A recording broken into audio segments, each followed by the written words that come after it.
ഇനി നമുക്ക് ഇവിടെ പോയിട്ട് എന്താണ് സ്റ്റോപ്പ് ലോസ്, എന്താണ് കാര്യങ്ങളൊക്കെ ചെയ്യേണ്ടതെന്ന് ഞാൻ ഡീറ്റെയിൽ ഓരോന്നായിട്ട് പറഞ്ഞുതരാം. ഇപ്പോൾ ഈ ഒരൊറ്റ ട്രേഡിന് പോലും സ്റ്റോപ്പ് ലോസും ഇല്ല, ടാർഗറ്റും ഇല്ല.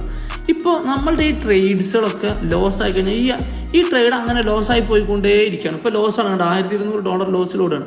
ഈ ട്രേഡൊക്കെ ഇങ്ങനെ ലോസായി പോയിക്കൊണ്ടിരുന്നാൽ നമ്മളുടെ അക്കൗണ്ട് വാഷ് ഔട്ടായി പോകും. അതിന് മാത്രം ലിവറേജും സാധനങ്ങളൊക്കെ യൂസ് ചെയ്ത് നമ്മൾ വലിയ വലിയ ട്രേഡ്സൊക്കെ എടുത്തിട്ടുണ്ട്. അപ്പോൾ ഇനി നമ്മൾ ചെയ്യേണ്ടത് എന്താണെന്ന് വെച്ചാൽ നമ്മൾ ഇതിനൊക്കെ സ്റ്റോപ്പ് ലോസ് വെക്കണം. സ്റ്റോപ്പ് ലോസ് എന്ന് പറഞ്ഞാൽ ലോസ് നമ്മൾ എന്ത് ചെയ്യാം, എത്ര ലോസ് വരെ പോകാൻ പാടുള്ളൂ എൻ്റെ അക്കൗണ്ടിൽ നിന്ന് തീരുമാനിക്കുന്നതിനാണ് സ്റ്റോപ്പ് ലോസ് എന്ന് പറയാം. ഇപ്പം ചാർട്ടിൽ പോയിട്ട് ഇപ്പം ലാസ്റ്റ് എടുത്തൊരു ട്രേഡ് ഇതാണ്. ഇതിൻ്റെ മോഡിഫൈ ഓർഡേഴ്സിൽ നിങ്ങൾക്ക് സ്റ്റോപ്പ് ലോസ് എവിടെ സെറ്റ് ചെയ്യണമെന്നുണ്ടാവും.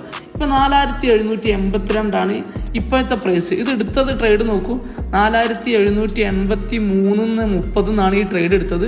ഇപ്പം മാർക്കറ്റ് ഉള്ളത് 82 അപ്പോൾ നമ്മൾ ഇതിനൊരു ട്രേഡിന് സ്റ്റോപ്പ് ലോസ് വെക്കണം. ഇവിടെ 4770 ഇതിന് സ്റ്റോപ്പ് ലോസ് വെക്കേണ്ടത് എന്ന് വിചാരിക്കാം.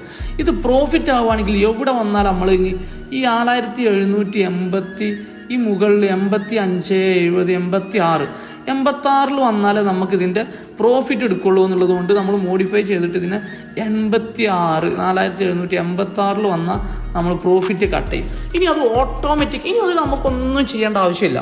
അത് 86 വന്നാൽ എന്ത് ചെയ്യും, ഓട്ടോമാറ്റിക്കലി പ്രോഫിറ്റ് ക്ലോസ് ആവും. 70 എത്തിക്കഴിഞ്ഞാൽ എന്താവും, ഓട്ടോമാറ്റിക്കലി ലോസിൽ ക്ലോസ് ആവും. നമുക്ക് നോക്കാം, അതവിടെ ട്രേഡ് റൺ ചെയ്യട്ടെ, അതെന്താണ് സംഭവിക്കുന്നത്, എങ്ങനെയാണ് ഈ ട്രേഡ്സ് എടുക്കേണ്ടത് എന്നൊക്കെ നമുക്ക് നോക്കാൻ പറ്റും. നമ്മളിപ്പോൾ മാക്സിമം യൂസ് ചെയ്ത് കഴിഞ്ഞു.